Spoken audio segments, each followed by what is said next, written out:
Hello friends, welcome to Quanta classes online free education. तो बच्चों, आज हम बात करेंगे लेक्चर सेकेंड का इंट्रोगेटिव सेंटेंस, डायरेक्ट और इनडायरेक्ट नरेशन। तो डायरेक्ट और इनडायरेक्ट नरेशन का कल हम लोग फर्स्ट लेक्चर पढ़े थे, जिसमें प्रश्न यस या नो में पूछ रहा था। ठीक है, उसमें इफ या वेदर लगाकर हम इंट्रोगेटिव को अफर्मेटिव में चेंज करते थे। ठीक, तो आज हम लोग इंट्रोगेटिव सेंटेंस का सेकेंड लेक्चर पढ़ेंगे। इसमें इसमें होता क्या, यदि रिपोर्टेड स्पीच प्रश्नसूचक शब्द what, which, who, whose, when, where, why, how इत्यादि से शुरू होता है तो ये ही कनेक्टिव का कार्य करने लगते हैं। मीन्स जब वाक्य के बीच में क्या, क्यों, कैसे, कब, कहाँ, जब इंट्रोगेटिव आते हैं तो उसी को हम कनेक्टिव कर लेते हैं। मतलब दैट और इफ या विदर की जगह हम क्या लगाने लगते हैं, क्वेश्चन वर्ड को लगाने लगते हैं। जो हमारे क्वेश्चन वर्ड होते हैं व्हाट, विच, हु, हुज, इसको हम लोग कनेक्टिव वर्ड बना लेते हैं, फिर सेंटेंस को अफर्मेटिव बना लेते हैं। आप लोग को एग्जाम्पल से समझाते हैं, आई थिंक ज्यादा बेटर समझ में आएगा। तो एग्जाम्पल देखते हैं। First example, I said to her, मैंने उससे कहा, comma inverted comma, who are you, तुम कौन हो, and where are you coming from, और तुम कहां से आ रहे हो। इसमें दो क्वेश्चन है, पहले आप कौन है, फिर आप कहां से आ रहे हैं। मैंने पूछा उससे ना, हर। तो इसको सॉल्व करेंगे। सबसे पहले तो ये होता है हमारा कामा इन्वर्टेड कामा के जो बाहर रहता है उससे बोलते हैं रिपोर्टेड वर्ब या रिपोर्टिंग वर्ब। इसे क्या बोलते हैं, रिपोर्टिंग वर्ब। और जो कामा इन्वर्टेड कामा के अंदर रहता है उसे बोलते हैं हम रिपोर्टिंग स्पीच। रिपोर्टिंग स्पीच बोलते हैं। इसमें क्या करते हैं, इंट्रोगेटिव सेंटेंस को अफर्मेटिव बनाते हैं और हु को क्या कर देंगे, कनेक्टिव वर्ड की जगह लगा देंगे। कामा इन्वर्टेड कामा हटा के हम हु को उसी के स्थान पर क्या करते हैं, कनेक्ट कर देते हैं। एज लाइक जहां पे दैट और इफ या विदर लगाते थे, विदर उसके जगह पे हम हु को लगा देंगे और सेंटेंस को अफर्मेटिव में बदल देंगे। कैसे बदलेंगे, आई सेड टू हर, तो यहाँ इंट्रोगेटिव है, सेड टू की जगह जहां टोल्ड लगता था क्या लगेगा, वो आस्क्ड। तो हो जाएगा आई आस्क्ड या रिक्वायर्ड ऑफ, आई आस्क्ड हर, मैंने उससे पूछा। इससे पहले अफर्मेटिव हम लोग क्या लगाते थे, टोल्ड, लेकिन अब यहाँ क्या लगा, आस्क्ड। अब इसको कनेक्टिव वर्ड करेंगे, कामा इन्वर्टेड कामा हटा के हु को कहाँ लगा देंगे, कनेक्टिव वर्ड की जगह, और सेंटेंस को अफर्मेटिव बदल देते हैं। इसको इस साइड कर देते हैं और इसको इस साइड कर देते हैं, अफर्मेटिव हो जाएगा। यू को, यू सेकंड पर्सन का प्रोनाउन है, change into object. You second person का प्रोनाउन होता है, चेंज इनटू ऑब्जेक्ट। मतलब यू हमेशा पड़ोसी से चेंज होता है और आई भी आता है तो सब्जेक्ट से चेंज होता है। तो यू को चेंज करेंगे हर से, क्या आ जाएगा यहाँ पे सी, यहाँ पे क्या आ जाएगा सी, सी। और ये क्या है, इजेमार है तो कहां चला जाए, वाज वर्ग में, तो एक वचन हो जाएगा, इसीलिए यहाँ क्या लगेगा, वाज। यू को चेंज कर पड़ोसी हर से तो क्या आ जाएगा सी, क्योंकि हर का सब्जेक्ट सी होता है, और क्या आ जाएगा was. And where are you coming from, अब वेयर को फिर कनेक्टिव कर देंगे और इसको इस साइड और इसको इस साइड कर लेंगे। अफर्मेटिव चेंज हो गया, क्योंकि इंट्रोगेटिव को अफर्मेटिव में चेंज करते हैं। तो यू को फिर बदलेंगे हर से, क्या आ जाएगा सी। पहले उसका नाम पूछा है, फिर पूछ रहा है कि आप कहां से आ रही हैं, ठीक है। तो where was coming, coming from, मतलब कहीं से आ रहे तो उससे अलग अलग, इसलिए फ्रॉम लगा है। अब इंट्रोगेटिव का मार्क्स हटाकर फुल स्टॉप लगा देंगे। जो इंट्रोगेटिव का साइन होता है उसे हटाकर फुल स्टॉप। ये देखिए, I asked her who she was and where she was coming from. Second देख लेते हैं एक बार। ही said to me, said to me, comma inverted comma, how much money do you want, तुम कितना पैसा चाहते हो। हाउ मच मनी, ये बच्चा एक्सेप्शन होता है। क्या होता है, एक्सेप्शन होता है कि हमेशा पैसे के साथ हाउ मच का प्रयोग करता है, हमेशा हाउ मच का प्रयोग मनी के साथ हो जाता है एक्सेप्शन के रूप में। अदरवाइज हम पैसे गिन भी सकते हैं, लेकिन यहाँ पर हाउ मच मनी में एक्सेप्शन मार्क मान लेते हैं और हाउ मेनी न लगाकर हाउ मच लगा देते हैं। ठीक है, हाउ मेनी न लगाकर हाउ मच लगा देते हैं अनकाउंटेबल मानकर। ठीक है, तो ही सेड टू मी, तो हो जाएगा क्या, ही आस्क्ड मी, इंटरोगेटिव होता है आस्क्ड लग जाएगा,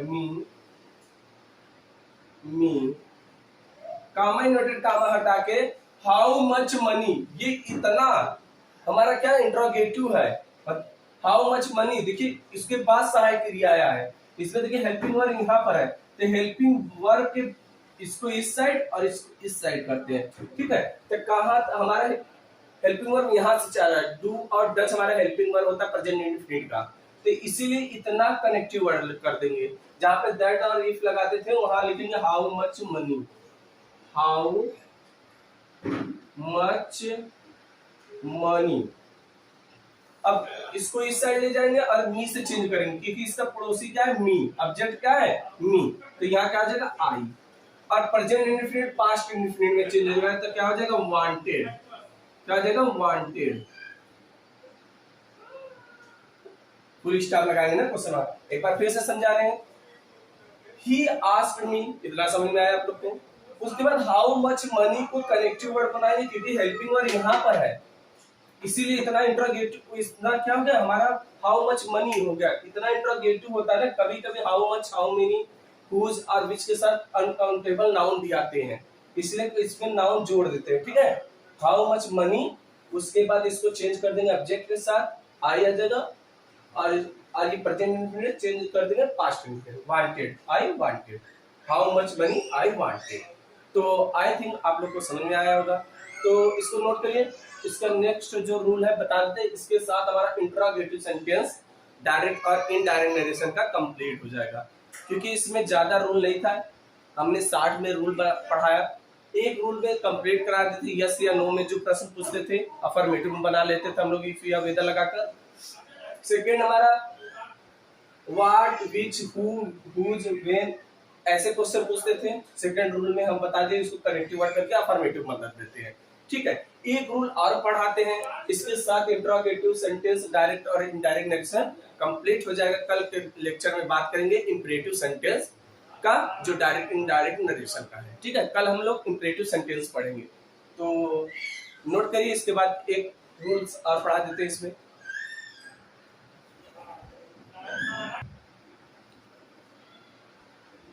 हेलो बच्चों, तो बात करेंगे हम रूल थर्ड का।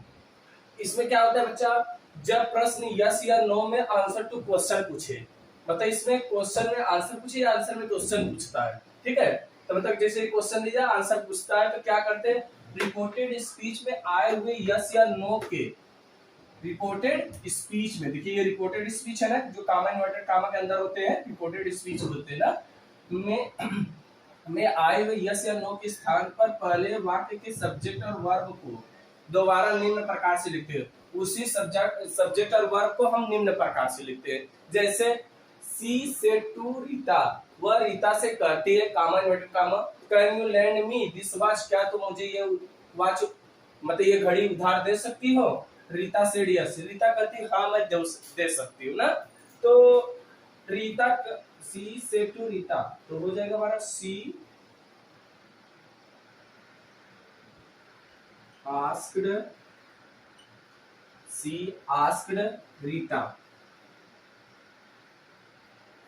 रीता, और उसके बाद क्या करें, कामा इन्वर्टेड कामा हटाएंगे, यस या नो में प्रश्न है तो इफ या विदर लगाएंगे।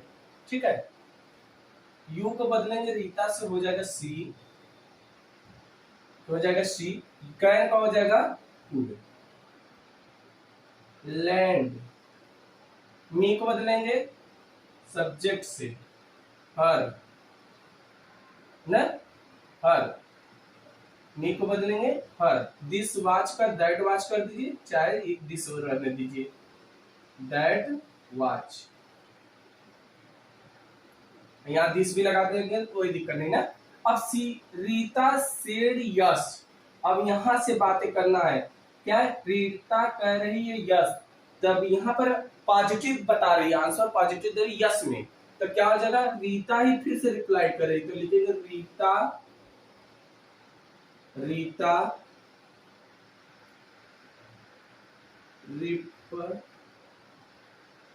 Replied, replied in affirmative, affirmative. देखो सॉल्व हो गया। सी आस्क्ड रीता, उसने रीता से पूछा, कैन, इफ लगाएंगे यस या नो में प्रश्न पूछा, कैन में आगे लग गया क्वेश्चन मार्क, तो वो क्या क्यों कैसे कब कहा तो आया नहीं है, तो कैन से चालू होते इफ लगा देंगे या विदर, यू को बदलेंगे रीता सी, कैन का वुड, अफर्मेटिव बदलेंगे, लैंड मी को चेंज कर देंगे, किससे बचा, मी को चेंज कर देंगे, सब्जेक्ट से सी है हर, दैट वाच, मतलब उसने क्या, if she could lend me her this watch, वो अपना घड़ी मुझे देगी ना, सी कुड लेंड हर, वह उसे दे सकती है ना, दैट वॉच माने वह घड़ी। फिर रीता रिप्लाई कर रही इन अफर्मेटिव, माने वो पॉजिटिव बोलती है, हाँ मैं आपको घड़ी दे सकती हूँ, ठीक है। आई आस्क्ड टू आनंद, मैंने आनंद से पूछा, are you attending the class, क्या तुम आज क्लास ले रहे हो, आनंद सेड नो, आनंद ने कहा नहीं, मतलब जब मैंने आनंद से पूछा तो आनंद जो लड़का था उनसे साफ साफ मना कर दिया कि मैं क्लास नहीं लूंगा, ठीक है, या मैं क्लास नहीं ले रहा हूं ना, तो मैंने पूछा, आई आस्क्ड आनंद, अब क्या लगा, इफ या विदर, इफ या विदर क्या हो जाएगा, यू को चेंज करेंगे आनंद से, क्या हो जाएगा यहाँ पर ही, ये किसमें चेंज होगा, present continuous tense, past continuous tense में, he was attending, attending the class, वह class, he was attending the class, क्या वो क्लास ले रहा है या वो क्लास ले रहा है, आनंद सेड नो, आनंद ने कहा नहीं, तो लिखेंगे आनंद रिप्लाइड इन नेगेटिव, उसने नकारात्मक उत्तर दिया कि मैं नहीं ले रहा हूं, यहाँ पर यस बोला तो इसे अफर्मेटिव में उत्तर दिया ना, अफर्मेटिव, सॉरी यहाँ से मिस्टेक हो गया था लिखते समय, ठीक है, यहाँ पे थोड़ा सा मिस्टेक हो गया था लिखते समय, affirmative, replied, Rita replied in affirmative, यहाँ पे क्या होगा, आनंद रिप्लाइड इन नेगेटिव, ठीक है, यहाँ पर बोलते समय सही था, लिखते समय गड़बड़ हो गया, ठीक है, अफर्मेटिव में यहाँ नेगेटिव में, कैपिटल लेटर दोनों जगह लिख देता हूँ, देखिए आप लोग को, ठीक है। तो यहाँ पे जब उत्तर यस में रहेगा तो अफर्मेटिव में जवाब देंगे, जब उत्तर हमारा क्या रहेगा, आंसर नो में रहेगा तो नेगेटिव में जवाब देंगे, ठीक। सेम सेंटेंस बनाएंगे, लास्ट में जब नो के लिए आप आनंद रिप्लाइड इन नेगेटिव जोड़ देंगे, लास्ट में जब यस आएगा तो Rita replied in affirmative, yes के लिए अफर्मेटिव याद कर लीजिएगा और नो के लिए आप लोग नेगेटिव याद कर लीजिएगा, सेम प्रोसेस ये बनेगा जैसे बनता था। तो इसके साथ इंट्रोगेटिव सेंटेंस, डायरेक्ट और इनडायरेक्ट नरेशन कंप्लीट हो गया। कल हम लोग बात करेंगे इंपरेटिव सेंटेंस का, डायरेक्ट और इनडायरेक्ट नरेशन का। तो थोड़ा सा ये वाला आप लोग देख लेंगे एक बार, क्योंकि प्रश्न आते हैं तो इसको देख लेंगे।